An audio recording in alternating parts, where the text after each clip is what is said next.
الحمد لله رب العالمين والصلاة والسلام على سيد المرسلين وعلى آله وصحبه أجمعين. أما بعد، أعوذ بالله من الشيطان الرجيم. بسم الله الرحمن الرحيم. إن تنصروا الله ينصركم ويثبت أقدامكم. صدق الله مولانا العظيم. صدر محترم، اراکین جمعیت اور مغربی یو پی کے کونے کونے سے آنے والے جمعیت کے ساتھیوں، ملک کے حالات پریشان کن ضرور ہیں مگر مایوس کن نہیں ہیں. مسلمان جو خدا پر ایمان رکھتا ہے وہ حالات سے مایوس نہیں ہوا کرتا بلکہ حالات کے رخ کو موڑنے کی کوشش کرتا ہے. آج جمعیت علماء ہند نے، مولانا ارشد مدنی نے آپ کو آواز دی ہے. آپ نے اپنے گھروں کو چھوڑا، اپنے کاروبار کو چھوڑا، اپنے آرام کو چھوڑا اور یہاں تک آنے کی زحمت گوارا فرمائی. یاد رکھیے، ہم صرف سننے کے لیے جمع نہیں ہوئے ہیں، ہم دیش کے حالات کو بدلنے کے لیے جمع ہوئے ہیں. اور ہمیں یقین ہے کہ جب ہم اپنے بڑوں کی قیادت میں جمع ہوتے ہیں تو تاریخ اس بات کی گواہ ہے کہ ظالم میدان چھوڑ کے بھاگنے پر مجبور ہوتا ہے. دوستوں اور ساتھیوں، آج کچھ فرقہ پرست طاقتیں ایسی ہیں جو مدارس کو نشانہ بنانا چاہتی. کبھی مدارس کو نوٹس جاتے ہیں، کبھی حساب و کتاب کے بہانے سے داخل ہونا چاہتے ہیں. میں کہتا ہوں ان مدارس کو مت چھیڑو، انہیں چلنے دو. یہی وہ مدارس ہیں کہ جن کی جد و جہد سے یہ ملک آزاد ہوا ہے. اگر دارالعلوم دیوبند نہ ہوتا، اگر وہاں کے اکابر نہ ہوتے اور مدارس کے جوان، بوڑھے اور وابستہ لوگ ملک کی آزادی کے لیے قربانیاں نہ دیتے تو آج بھی یہ ملک غلامی کی زنجیروں میں جکڑا ہوا ہوتا. مدارس کے لوگوں نے آزادی وطن کے لیے پھانسی کے پھندوں کو چوما، آزادی وطن کے لیے قید و بند کی صعوبتیں برداشت کی.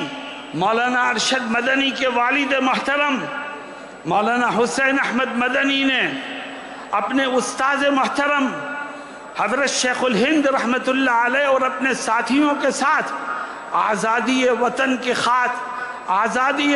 کے خاطر مالٹا کی قید میں رہ کر انگریزوں کی صعوبتیں برداشت کی. اور جب مالٹا سے آزاد ہو کر کے ہندوستان آئے تو گھر میں نہیں بیٹھے، پھر میدان عمل میں نکلے. کبھی نینی جیل میں بند کیا گیا، کبھی سابرمتی جیل میں بند کیا گیا، کبھی سہارنپور جیل میں بند کیا گیا، کبھی مراد آباد جیل میں بند کیا گیا، لیکن ہر طرح کی قربانی دی مگر دیش کی آزادی کے لیے کسی سے کوئی سودا نہیں کیا. میرے دوستوں اور ساتھیوں، جب تک اس دھرتی پر مدرسے باقی رہیں گے یہ دھرتی آزادی کا سانس لیتی رہے گی.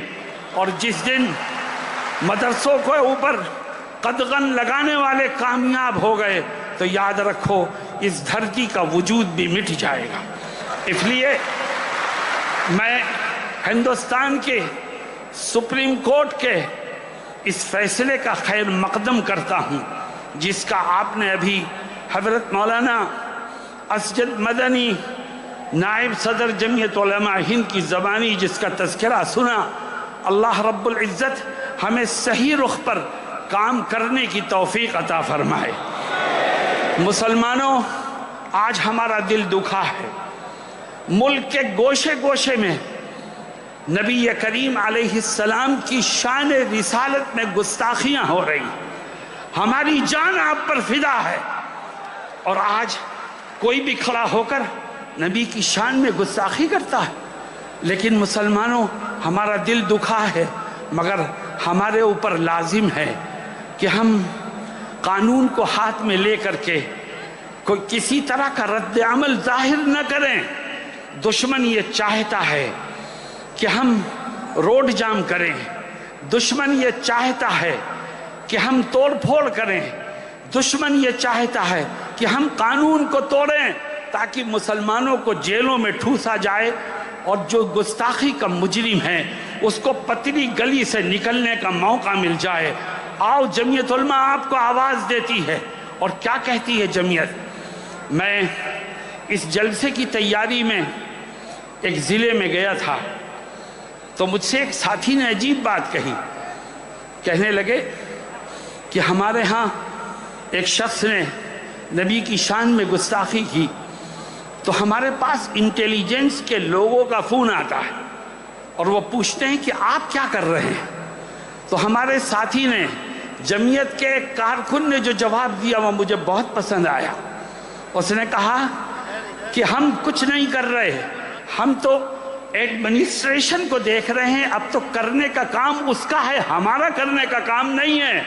ہم دیکھیں گے آپ مجرم کو پکڑتے ہیں کہ نہیں پکڑتے، ہم دیکھیں گے کہ آپ اس کے اوپر سخت قسم کی دھارا لگاتے ہیں کہ نہیں لگاتے، ہم دیکھیں گے کہ آپ اس کے خلاف صحیح طور پر کارروائی کر رہے ہیں کہ نہیں کر رہے ہیں، اور اگر نہیں کریں گے آپ تو ہم قانونی طور پر ایسے تمام مجرموں کو کیفر کردار تک پہنچانے کی بھرپور کوشش کریں گے اور کرتے رہیں گے۔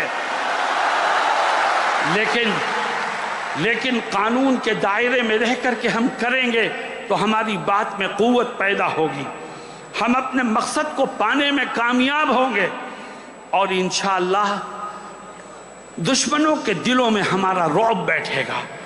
میرے دوستوں اور ساتھیوں، نبی کریم صلی اللہ علیہ وسلم کی تعریف خود اللہ رب العزت نے فرمائی ہے، اور آپ کی شان اللہ کے بعد سب سے بڑی شان ہے۔ اللہ ہمیں آپ کی عزت اور دنیا والوں کو آپ کا احترام کرنا سکھائے۔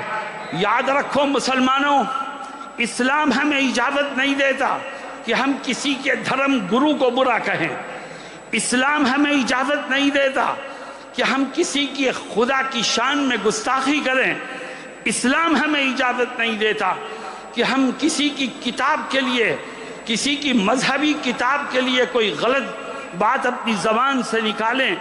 اللہ قرآن میں کیا کہتا ہے؟ اللہ فرماتا ہے وَلَا تَسُبُّوا الَّذِينَ يَدْعُونَ مِن دُونِ اللَّهِ، اللہ کہتا ہے وہ لوگ جو خدا کے سوا کسی اور کو خدا مانتے ہیں، ان کے باطل خداؤں کو برا مت کہو، اس سے نفرتیں بڑھیں گی، اس سے اختلافات بڑھیں گے، اس سے دوریاں بڑھیں گی۔ تم تو اپنے خدا کا صحیح پرچار کرو، اللہ ان کے دلوں کو پھیر دے گا۔ میرے دوستوں، میں گورنمنٹ آف انڈیا سے یہ درخواست کروں گا اس کنونشن کے مادھیم سے کہ شان رسالت میں گستاخی کرنے والے کو ملک کے کانسٹیٹیوشن میں جو سزا لکھی ہے وہ سزا دیں آپ۔ اگر قانونی سزا ملنے لگے تو کسی دشمن کو زبان کھولنے کی جرأت نہیں ہوگی، اور انشاءاللہ ہمارا یہ دیش امن و امان کا گہوارہ بن جائے گا۔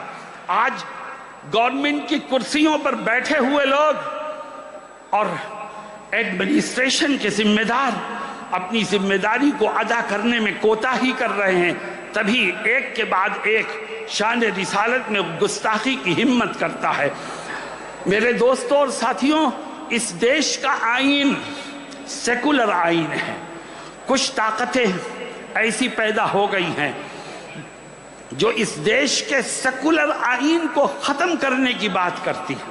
یاد رکھو، اگر اس دیش میں ہندو، مسلمان، سکھ اور عیسائی آپس میں بھائی بھائی بن کر رہ سکتا ہے تو وہ صرف اس کے سیکولر آئین کی وجہ سے رہ سکتا ہے۔ جب تک سیکولر آئین باقی ہے، یہ دیش میں ہندو مسلم کی یکتا بھی باقی ہے۔ جب تک سیکولر آئین باقی ہے، یہ گنگا جمنی تہذیب بھی باقی ہے۔ جب تک سیکولر آئین باقی ہے تو اس دیش میں پیار و محبت کے دیپ جلتے رہیں گے۔ اور جب اس کا سیکولر آئین خطرے میں آئے گا تو صرف مسلمان ہی خطرے میں نہیں آئے گا، بلکہ یہ دیش خطرے میں آئے گا اور دیش کی ہر چیز ختم ہو جائے گی۔ ہندوستان کا جمہوری آئین ہی وہ چیز ہے جس نے اس ملک کو پیار و محبت کا نعرہ دیا ہے۔ ہندوستان کا جمہوری آئین ہی وہ چیز ہے جس کی وجہ سے ایک طرف مسجد سے اللہ اکبر کا نعرہ بلند ہوتا ہے تو دوسری طرف مندر سے بھجن گایا جاتا ہے، گرجا سے وہ اپنی مذہبی عبادت کرتے ہیں، اور سکھوں کے گردوارے سے وہاں مذہبی نعرے لگتے ہیں۔ یہ اس کا ایک خوبصورت گلدستہ ہے جو میں نے آپ کے سامنے پیش کیا۔ جمعیت علماء آپ کو آواز دیتی ہے، اور اس لیے کہ تاکہ ملک کے میں رہنے والوں فرقہ پرستوں تک یہ بات پہنچا دی جائے کہ یہ ملک رہے گا تو جمہوری آئین اور سیکولر دستور کے ساتھ رہے گا، اور ہم اپنے بزرگوں کے بنائے ہوئے آئین سے چھیڑ چھاڑ کسی کو نہیں کرنے دیں گے۔ ہمارے بزرگوں نے اس کو بنانے میں قربانیاں دی ہیں، ہم اس سیکولر آئین کی حفاظت کریں گے انشاءاللہ۔ اور آخری بات ملک میں جگہ جگہ وقف پراپرٹی موجود ہیں۔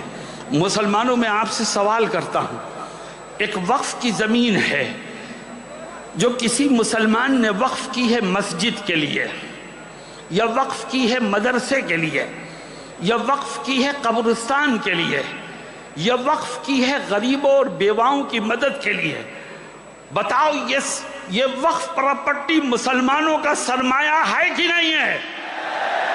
ہم اس میں کسی کی مداخلت برداشت نہیں کریں گے۔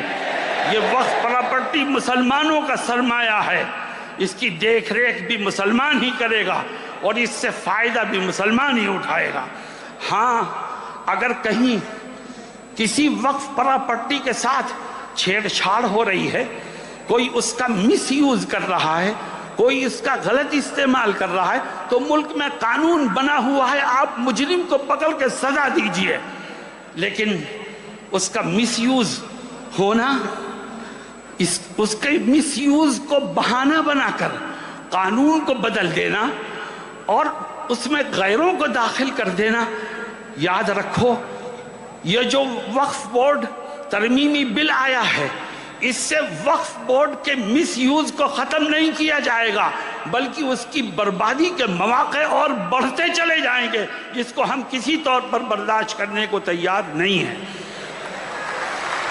میرے دوستوں اور ساتھیوں، آج صبح ناشتے پر حضرت مولانا سید ارشد مدنی فرمانے لگے کہ یہ ملک سیکولر ہے، بہت سی فرقہ پرست طاقتیں ایسی ہیں جو یہاں یکساں سول کوڈ لانے کی کوشش کر رہی ہیں۔ یکساں سول کوڈ کا کیا مطلب؟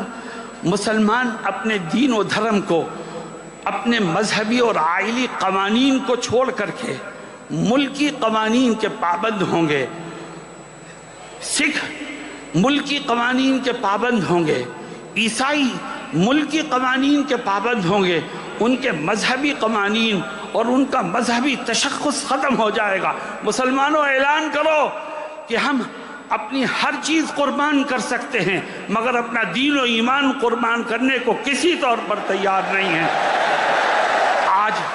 آج جمعیت نے آپ کو آواز دی ہے تاکہ جمعیت کی آواز میں آپ کے ذریعے قوت پیدا ہو اور ہمارا یہ پیغام ایوان اقتدار تک پہنچے، ہمارے یہ جذبات ان کے کانوں تک پہنچے اور دیش کے حالات بدلیں۔ مجھے امید ہے کہ ہم نے اور آپ نے کوشش کی ہے، کوشش کرنا ہمارا کام ہے، کامیابی دینا خدا کا کام ہے، انشاءاللہ وہ کامیابی دے گا اور حالات بدلیں گے۔ بس آپ ایک ہی نعرہ دیجئے کہ مولانا ارشد مدنی قدم بڑھاؤ، ہم تمہارے ساتھ ہیں۔ مولانا ارشد مدنی قدم بڑھاؤ، ہم تمہارے ساتھ ہیں۔ اللہ ہم سب کی مدد فرمائے۔ وآخر دعوانا